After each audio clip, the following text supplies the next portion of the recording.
নমস্কার বন্ধুরা, মমতা রান্নাবান্নাতে আপনাদের সবাইকে স্বাগত।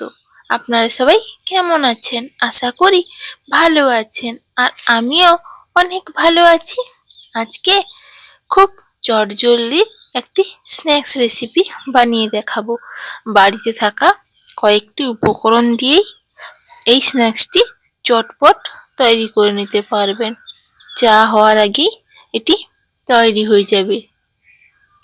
তো এটি বাচ্চা থেকে বুড়ো সবাই খুব পছন্দ করবে। সন্ধেবেলা যদি চায়ের সাথে এইরকম স্ন্যাক্স থাকে, বা বাড়ির দোকান থেকে চপ কিনে আনার প্রয়োজন নেই, মুড়ির সাথেও যদি এরকম স্ন্যাক্সের বা চপের রেসিপি থাকে, তাহলে প্রতিদিনই এইরকম বানিয়ে খেতে ইচ্ছে করবে, যাতে চটজলদি হয়ে যায়। তো ভিডিওটি শুরু করার আগে যারা যারা আমার চ্যানেলে নতুন, তারা অবশ্যই চ্যানেলটিকে সাবস্ক্রাইব করে নেবে, যাতে এই রকম সহজ সহজ রেসিপি আপনাদের সাথে শেয়ার করে নিতে পারি। তো প্রথমেই আমি একটি পাত্রে দুটো টমেটো আর কয়েকটা কাঁচা লঙ্কা আর কয়েকটা কাঁচা পেঁয়াজ নিয়ে নিয়েছি। এবার পেঁয়াজগুলোকে ছুরি দিয়ে দুই সাইডের গিঁটগুলো কেটে খোসা ছাড়িয়ে নিচ্ছি। তো সবগুলোকে একইভাবে করে নিতে হবে। তো সবগুলো করে নিই, তারপর দেখা হচ্ছে আপনাদের সাথে। তো এখানে আমার সবগুলো করা হয়ে গেছে। এবার এগুলোকে পাত্রে আমি জল দিয়ে ভালো করে ধুয়ে নেব। তো সবগুলোকে ধুয়ে নেব একদম ভালো করে। তো ধুয়ে নিয়েছি। এবার টমেটো নিয়েছি, টমেটোকে এইভাবে মোটা মোটা করে গোল গোল করে কেটে নেব। তো কতটা রেখেছি দেখতেই পাচ্ছেন, এইভাবে একটু মোটা মোটা করে কেটে নেব।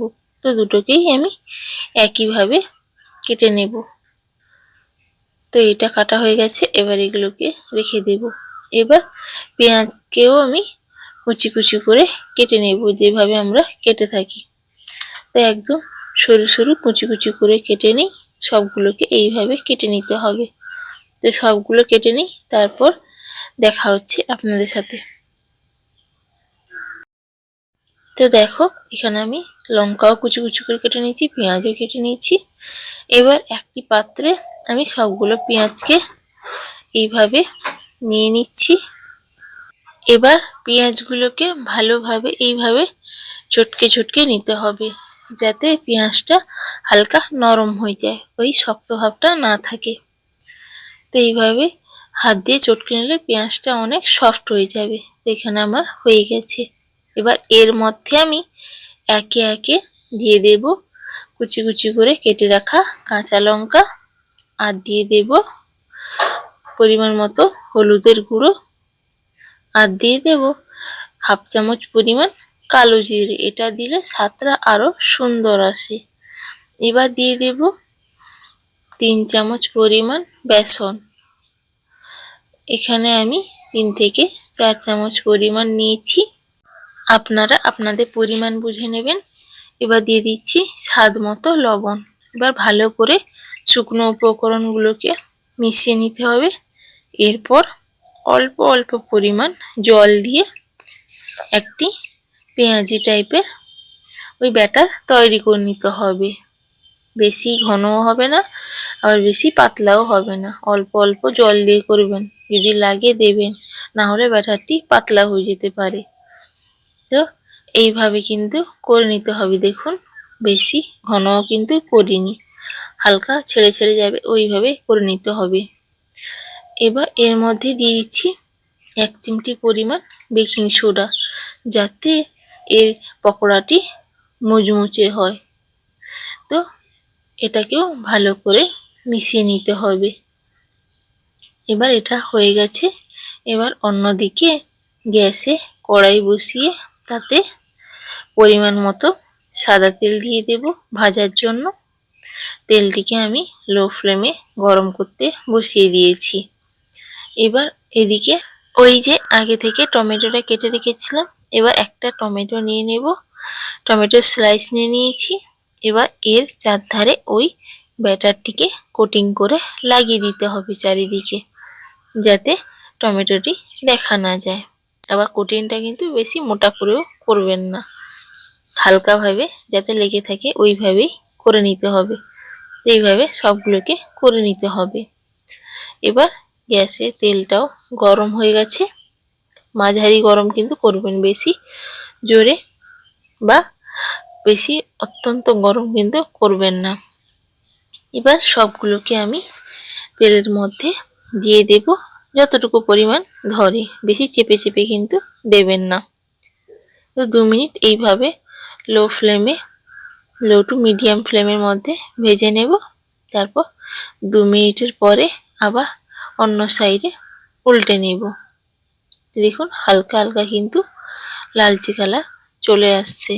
এইভাবে হালকা আঁচে যতক্ষণ না এইরকম লালচে কালার চলে আসছে পুরোপুরিভাবে ততক্ষণ অবধি ভেজে নিতে হবে এপিট ওপিট করে। তো আমার এখানে হয়ে গেছে। এবার এগুলোকে তেল থেকে ছেঁকে তুলে নেব অন্য পাত্রে। তো বাকিগুলোকেও আমি একইভাবে করে নেব। তো এখানে সবগুলোকে আমি ভেজে নিই, তারপরে দেখা হচ্ছে আপনাদের সাথে। তো চ্যানেলটিকে যদি সাবস্ক্রাইব না করে থাকেন, এইরকম মজার মজার রেসিপি দেখতে পাবেন কি করে, তো চ্যানেলটিকে সাবস্ক্রাইব করে রাখুন।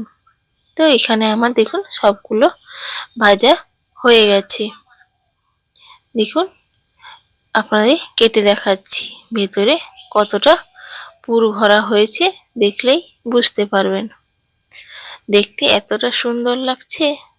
দেখুন এটাকে পেঁয়াজি বলবেন না টমেটোর চপ বলবেন বুঝতেই পারবেন না।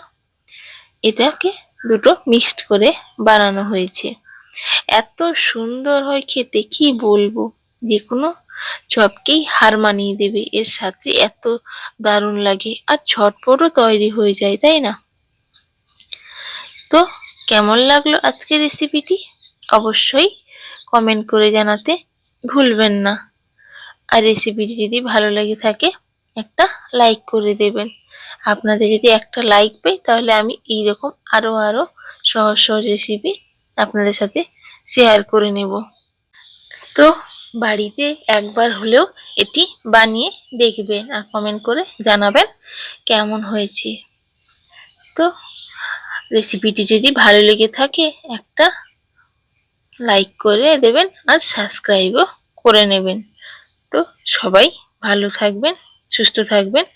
আজকের জন্য টাটা, দেখা হবে আবার একটি ভিডিওতে।